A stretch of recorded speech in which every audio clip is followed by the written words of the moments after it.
하나님은 우리를 회복하시기를 원하시는 분이십니다. 하나님께서 우리를 잠깐 근심하게 하시나 그것은 하나님의 본심이 아니고 하나님은 그 징계를 통하여서도 우리를 회복하시는 분이십니다. 이 회복은 우리에게 이미 열렸습니다.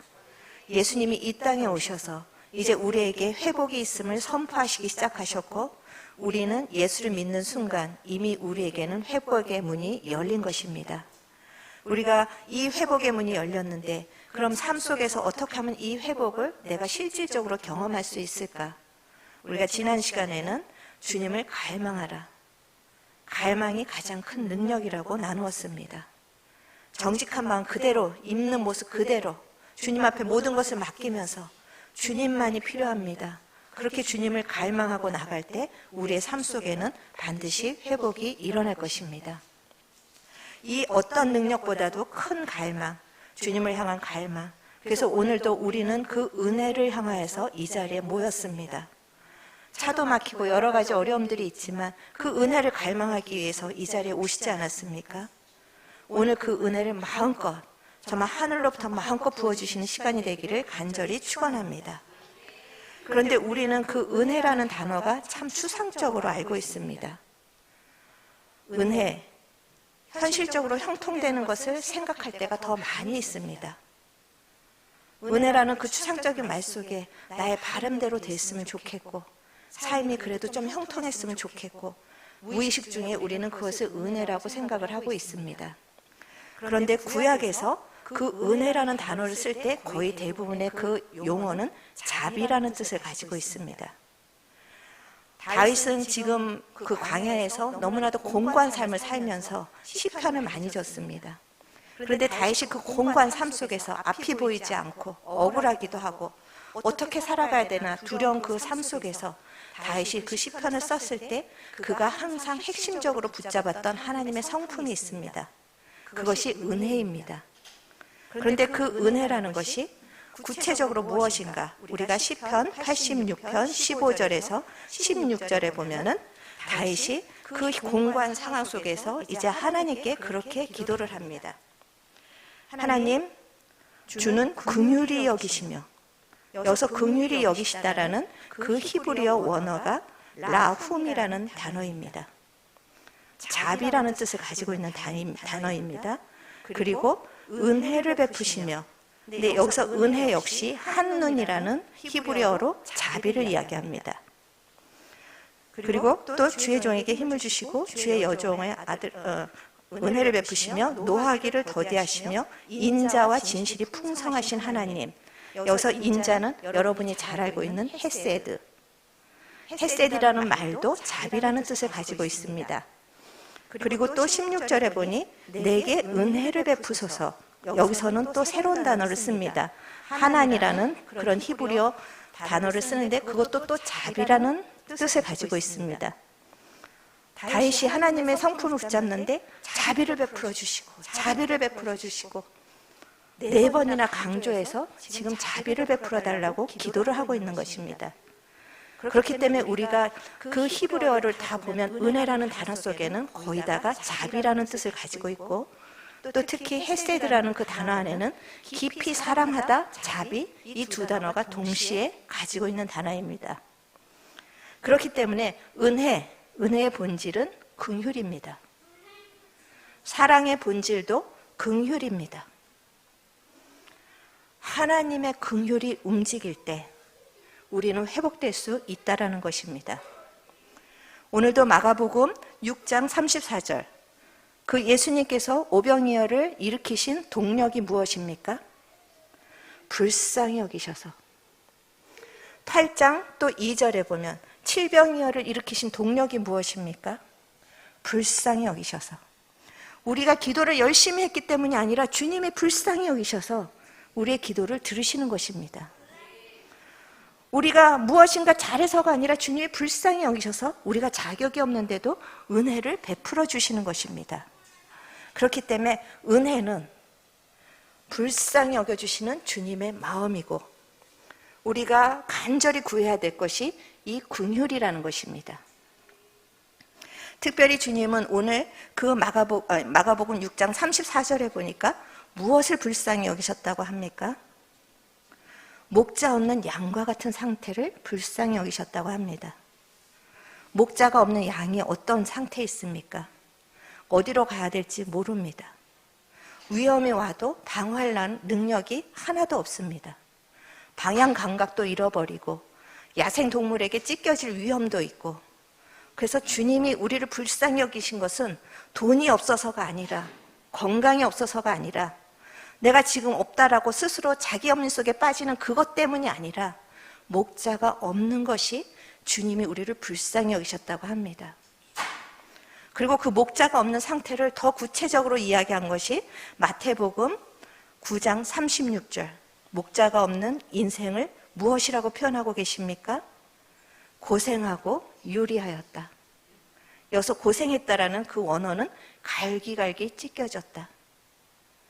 유리했다라는 말은 내팽겨져 버려졌다. 목자가 없는 인생은 아무리 열심히 살려고 해도 갈기갈기 찢겨질 수밖에 없습니다. 목자가 없는 인생은 아무리 자기의 힘을 발휘할지라도 내팽겨친 그런 버려진 인생과 똑같다라는 것입니다. 주님께서는 이렇게 우리를 불쌍히 여기셨는데, 우리가 누구 인도해줄 어떤 사람도, 우리의 모든 필요를 채워줄 어떤 존재도 없이 방황하고 잘 살다고 열심히 하나 결국은 찢겨버리고, 이런 우리 인생을 불쌍히 여기셨다고 합니다. 죄로 인해서 고생하고 찢긴 우리의 인생, 주님은 우리에게 죄를 책망하시기 전에 그것을 불쌍히 여기고 계십니다.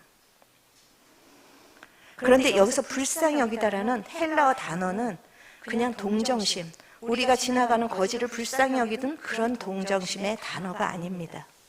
그 원어를 보면 창자가 끊어지는 그런 연민인 것입니다. 이 불쌍히 여기다라는 헬라어는 원어에서 어떤 창자라는 원어, 애간장이라는 원어에서 나온 것입니다. 그러니까 주님이 우리를 보실 때 그냥 안 됐다, 아이고 참 고생한다, 그렇게 동정하시는 것이 아니라 애간장이 끓는다는 것입니다. 여러분이 옆집 아이가 아프면 아유 안 됐다, 그런데 내 아이가 아프면 어떻게 합니까? 애간장이 끓는 것입니다. 이것이 주님은 우리를 불쌍히 여기는 것이고, 애간장이 끓으시니 그 긍휼이 넘치고 넘쳐서 그 에베소서의 긍휼의 풍성한 하나님이 결국은 십자가까지 오신 것입니다. 결국은 헤매고 있고 아무런 자기 안에 능력도 없는 우리를 위해서 대신 죽으시기 위해서 십자가까지 오실 정도로 긍휼히 여기셨다라는 것입니다. 우리는 이 긍휼을 받은 사람들입니다. 그리고 이 긍휼 때문에 구원받은 자들입니다. 그리고 이 긍휼이 우리의 살아갈 수 있는 힘이 되는 것입니다. 그렇기 때문에 우리가 오늘도 붙잡아야 할 것, 다른 것이 아니라 긍휼입니다. 오늘도 우리가 갈급함을 가지고 찾아야 될 것, 주님의 자비와 긍휼을 주시옵소서. 이것이 첫 번째 오늘 우리의 기도의 제목이 되기를 원합니다. 주님, 저의 인생에 주의 긍휼이 흐르게 하여 주시옵소서. 예레미야 3장, 애가 3장 22절에서 23절. 주님께서는 우리에게 여호와의 인자를 베풀어 주십니다. 여호와의 인자, 그것도 헤세드입니다. 여호와의 긍휼, 라함입니다. 아까 시편 86편에서도 그렇고 그 자비를 붙잡는 마음이 세상의 모든 단어를, 긍휼에 척한 단어를 다 동원해서 부르짖는 것처럼, 지금 예레미야도 그 무너진 이스라엘을 보면서 하나님 주의 자비와 자비를 베풀어 주시옵소서, 그렇게 기도하면서 예레미야는 소망을 갖는 것이요, 하나님 이렇게 찢기고 이렇게 상하였을지라도 오늘 또 주의 긍휼이 새롭습니다. 오늘 아침에 또 주님의 자비가 새롭습니다. 그래서 내가 그 주님의 성실하심을 노래하겠습니다. 이렇게 지금 예레미야 애가에서 눈물로 고백하는 것입니다. 우리가 이나마 신앙이 있는 것 주님의 긍휼 때문입니다. 우리가 얼마나 약한 자입니까? 이나마 이 자리에 앉아 있는 거 나의 열심이 아니라 주님의 긍휼이 임했기 때문입니다. 우리가 이나마 그래도 다른 사람한테 저 사람 왜 저래? 저 사람 정말 살인하지 않고 도적질하지 않고 이상한 사이코패스 되지 않은 거, 그나마 주님이 우리의 인격을 붙잡고 계시기 때문입니다. 우리가 도덕적으로 더 나은 것이 아니라 주님의 긍휼이 우리를 붙잡고 계시기 때문에 이나마 신앙도 유지하고 이나마 정말 그 삶도 유지하고 있는 줄을 믿으시기 바랍니다. 그래서 주님 앞에, 주님 나를 불쌍히 여기시는 그 긍휼이 넘침으로 오늘도 주님을 찬양합니다. 우리의 고백이 그런 고백이 되기를 바랍니다. 오늘 그 주님의 긍휼의 눈을 마주치시기를 바랍니다. 베드로가 누가복음 22장 61절에서부터 62절에 보니까 베드로가 예수님을 3번 부인합니다. 끌려가신 예수님을 3번 부인하는데 베드로에게 언제 통곡이 일어났습니까? 예수님이 돌이켜 보시니 예수님은 그가 배반할 것을 이미 아셨습니다. 그리고 그 사람들의 그 공격 앞에, 죽음 앞에 두려워하는 그를 돌이켜 보시면서 어떤 눈으로 보셨겠습니까? 너 그것밖에 안 되느냐? 그런 눈으로 보셨겠습니까? 이미 알고 계시면서 네가 돌이킨 후에는 형제를 굳게 하라. 주님은 이미 베드로가 연약해서 넘어질 걸 아셨습니다. 돌이켜 보시면서 그를 불쌍한 눈으로 보셨을 것입니다. 그 눈이 마주치자 베드로에게 통곡이 일어났습니다. 저는 이 밤에 주님의 눈에 마주치는, 주님의 눈을 바라볼 때 회개영이 터지기를 간절히 축원합니다. 우리의 힘으로 회개하려는 거 그냥 남보다 도덕적인 거 몇 개 더 회개할 뿐입니다. 끌어들여서 나 이거 잘못했고 이거 잘못했고 죄책감에 눌릴 뿐입니다. 하지만 주님의 그 긍휼의 눈을 마주칠 때 십자가에서 처절하게 죽으시면서 내가 너를 위해서 죽노라 하시는 그 눈을 마주칠 때 우리에게 회개가 터질 것을 저는 믿습니다. 그럴 때 그 회개는 우리의 인생을 바꿀 것입니다. 지금 우리는 날마다 도덕적인 회개, 이것 좀 잘못했다, 오늘 기도하지 않아서 잘못했습니다, 하나님 오늘 이렇게 살지 못해서 분노해서 잘못했습니다, 이런 회개로는 우리가 변화될 수가 없습니다. 주님의 존재 앞에, 그 주님의 긍휼의 존재 앞에 우리의 눈이 마주치는 복된 시간이 되시기를 바랍니다. 우리는 자격이 없는 자입니다. 바디메오라는 소경도 자격이 없었습니다. 그는 율법으로 저주받은 자라고, 부정한 자라고 판단을 받았습니다. 그런데 주님이 지나가십니다. 그가 다윗의 자손이여 불쌍히 여기셔서 주님의 긍휼을 붙잡습니다. 사람들이 잠잠하라고 꾸짖습니다. 포기하지 않고 다윗의 자손이여 나를 불쌍히 여기셔서 그 주님의 긍휼을 붙잡는 믿음이 그 율법을 이겼습니다. 주님을 붙잡는 그 긍휼을 의지하는 그 믿음이 그를 저주에서 건지셨습니다. 우리가 오늘도 구해야 할 것, 주님의 긍휼입니다. 주님, 하려고 하는데 안 됩니다. 불쌍히 여겨 주시옵소서. 주님, 용서하려고 하는데 안 됩니다. 불쌍히 여겨 주시옵소서. 주님, 이 죄에서 벗어나기를 원하는데 불쌍히 여겨 주시옵소서. 우리의 인생에 주님의 긍휼이 흐르게 시작할 때 우리는 달라질 것이라고 저는 소망합니다. 이 긍휼은 나뿐만이 아니라 우리 모두에게 필요합니다. 그래서 주님 나를 불쌍히 여기셔서 그 기도에서 이제 우리가 더 발전하여서 주님 내 주변에 이 주의 긍휼이 흐르게 하여 주시옵소서. 이것이 오늘 더 강력한 기도로 열리기를 바랍니다. 하나님께서는 광야에서 만나를 주실 때 어떻게 주셨습니까?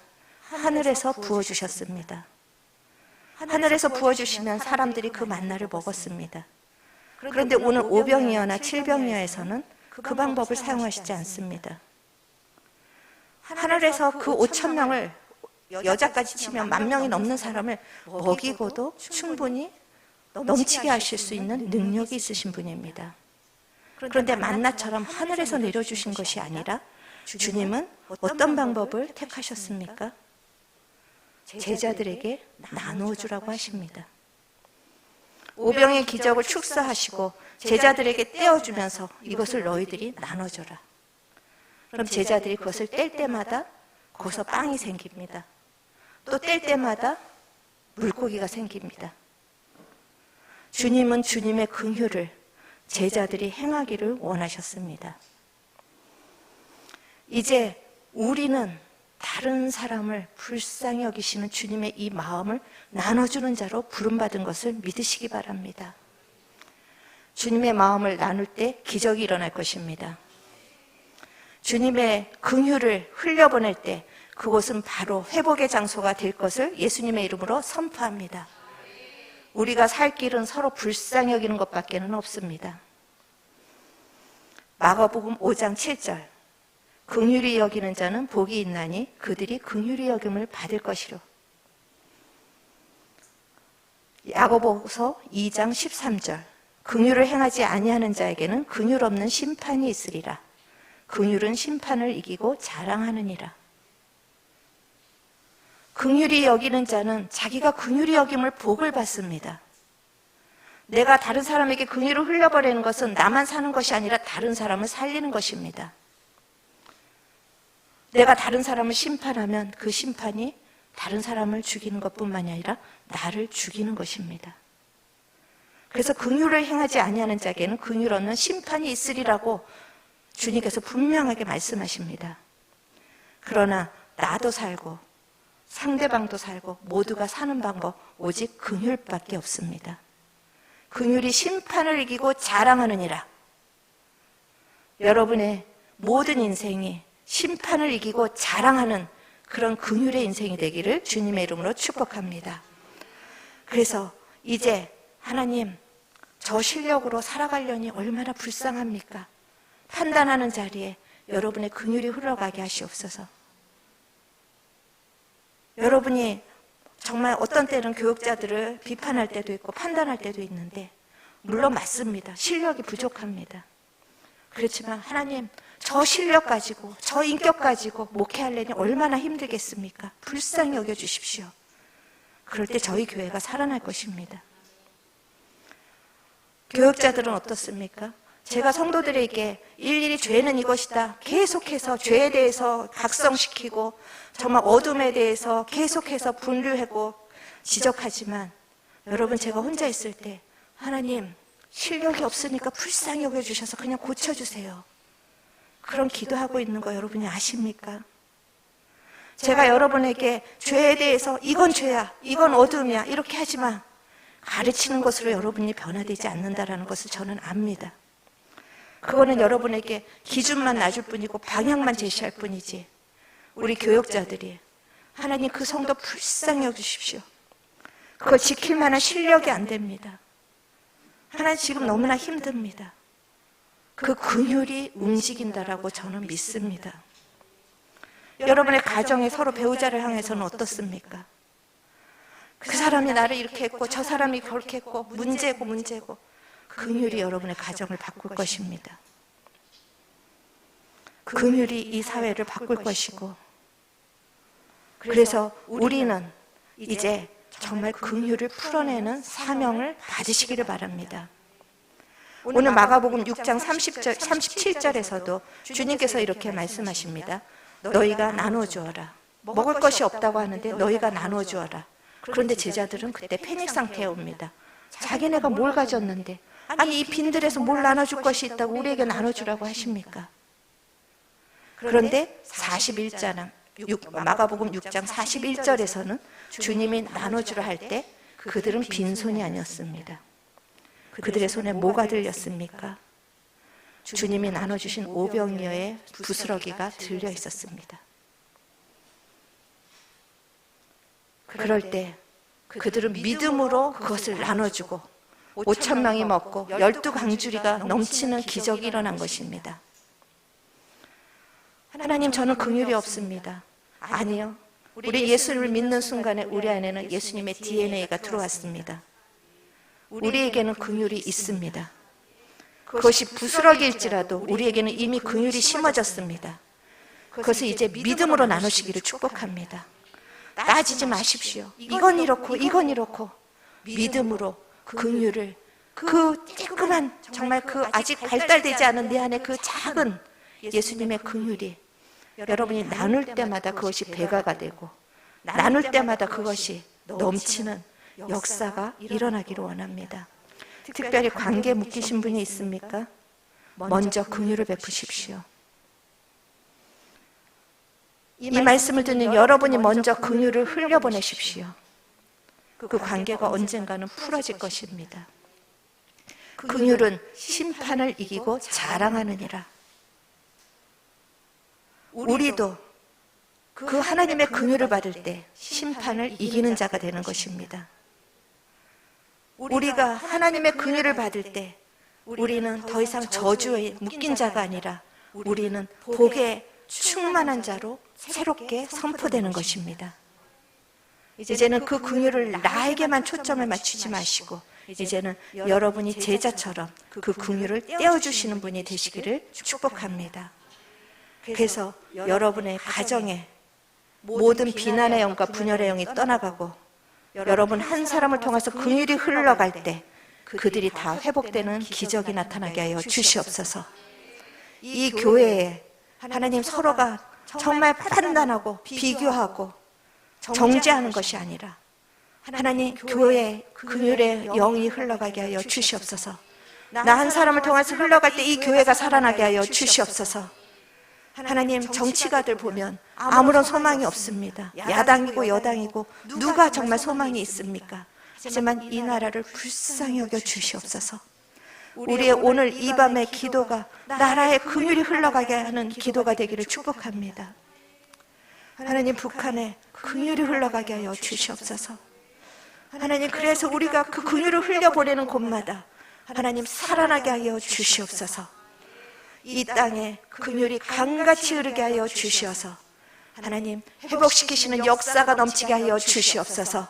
오늘 이것이 우리의 기도에 가장 먼저 주님을 앞에 나가서 갈망하는 기도가 되기를 축원합니다.